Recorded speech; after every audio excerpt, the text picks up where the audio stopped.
Bonjour, amis. C'est Martin qui parle. J'ai vraiment besoin de votre soutien. Veuillez vous abonner à la chaîne avant de regarder. Dans cet épisode, nous aborderons deux sujets très importants. Chaque sujet est important et intéressant, donc assurez-vous de regarder notre épisode jusqu'à la fin. Aujourd'hui, nous discuterons.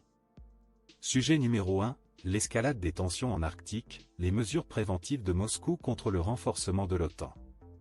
Sujet numéro 2, les enjeux élevés du ciel, l'OTAN menace les drones russes de chute. Sujet numéro 1, la région de l'Arctique est récemment devenue un point de focalisation de l'attention internationale en raison des dynamiques évolutives impliquant les activités de l'OTAN et la réponse de la Russie. Ce développement a suscité des inquiétudes concernant la sécurité régionale et les conséquences potentielles de ces actions. L'ambassadeur russe chargé des affaires étrangères, Nikolai Korchunov, a exprimé son appréhension concernant la présence croissante de l'OTAN en Arctique. Il a affirmé que les actions de l'OTAN contribuent à une tension accrue dans la région, qu'il attribue aux politiques non constructives des États-Unis et de ses alliés.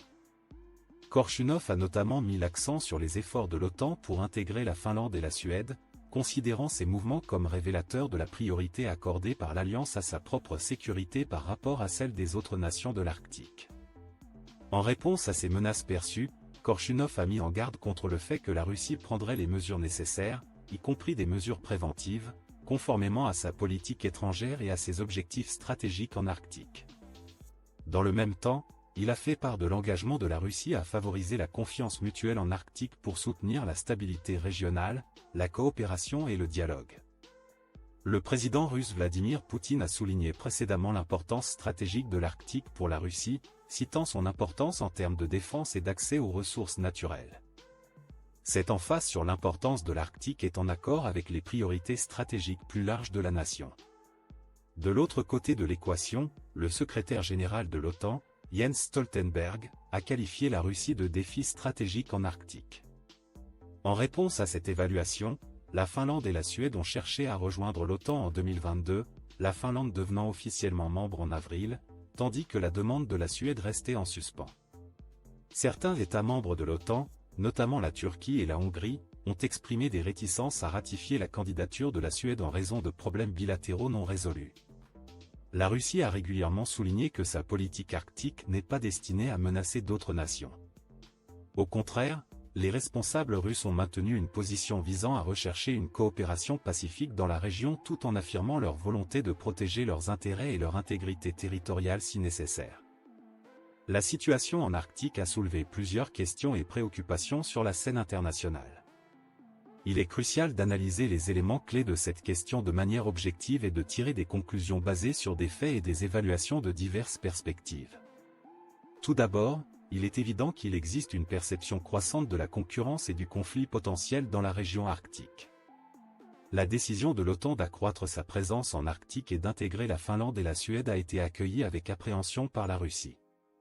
Alors que l'OTAN justifie ses actions en citant la Russie comme un défi stratégique, la Russie affirme que de telles initiatives déstabilisent la région et exacerbent les tensions. Un aspect qui mérite d'être pris en considération est le contexte historique.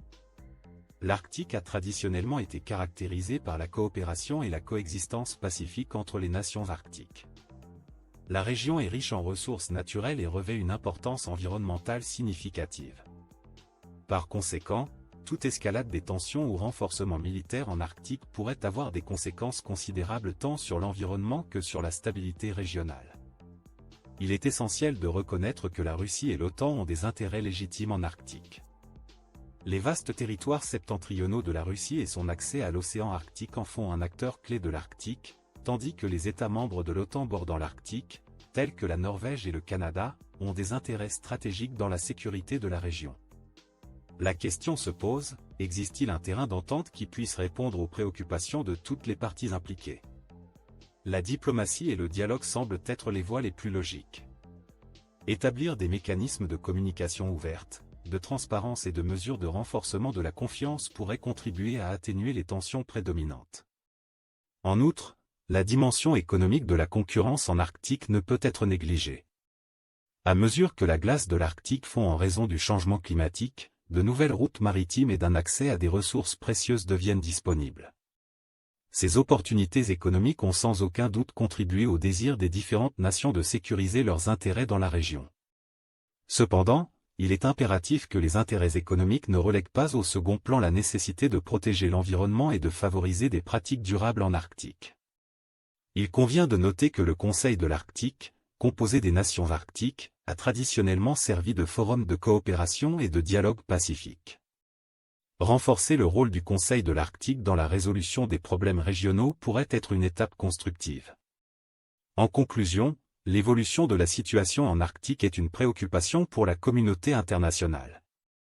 Les intérêts concurrents de la Russie et de l'OTAN, associés aux opportunités économiques présentées par la région, créent un paysage complexe. Le défi clé consiste à trouver une approche équilibrée qui garantisse la sécurité régionale, promeuve une coopération pacifique et protège l'environnement fragile de l'Arctique.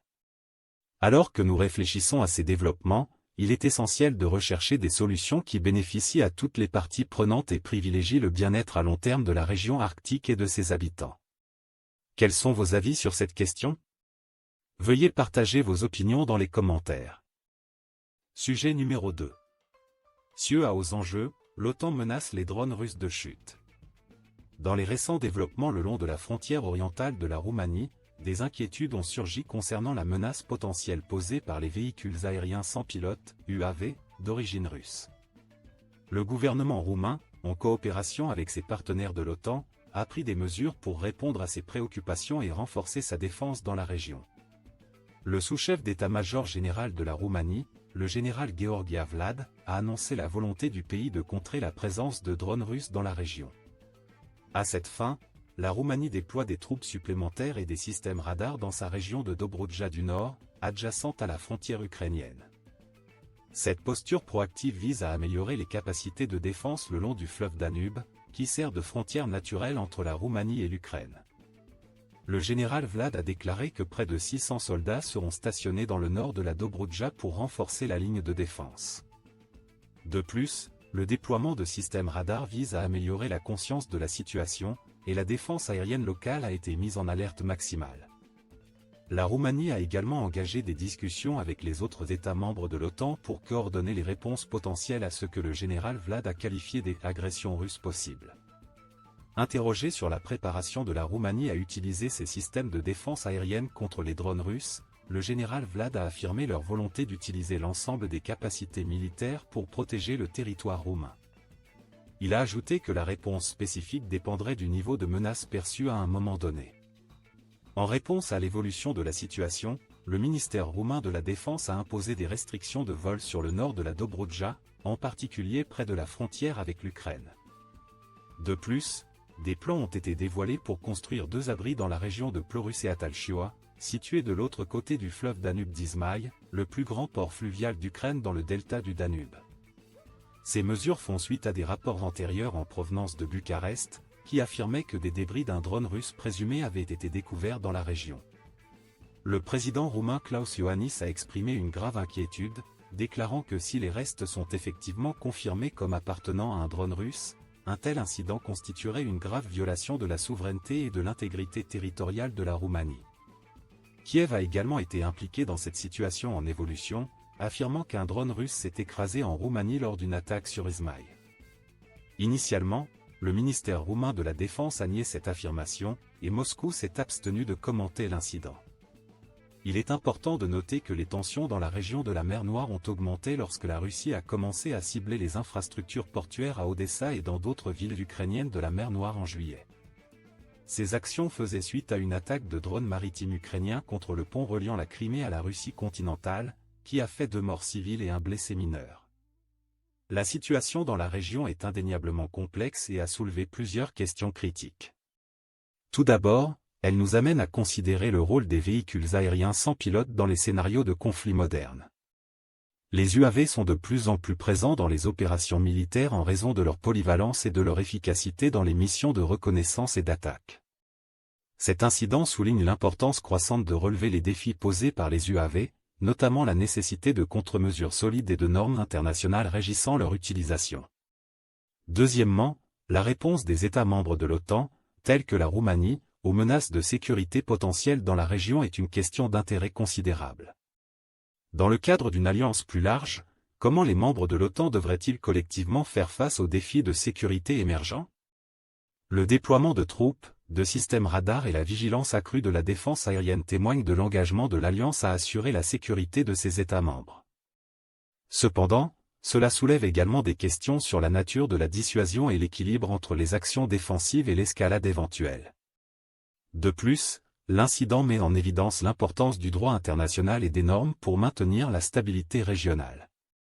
La présumée violation de la souveraineté de la Roumanie par un drone russe présumé soulève des questions sur le respect des règles établies et les conséquences potentielles pour ceux qui les enfreignent. Cela souligne l'importance des canaux diplomatiques et des organisations internationales dans la résolution de ces différends. En conclusion, la situation le long de la frontière entre l'Ukraine et la Roumanie concernant les drones russes est une question complexe aux implications étendues. Elle soulève des questions sur le rôle des UAV dans les conflits contemporains, la réponse des États membres de l'OTAN aux menaces de sécurité émergentes et l'importance des normes internationales et de la diplomatie dans le maintien de la stabilité régionale.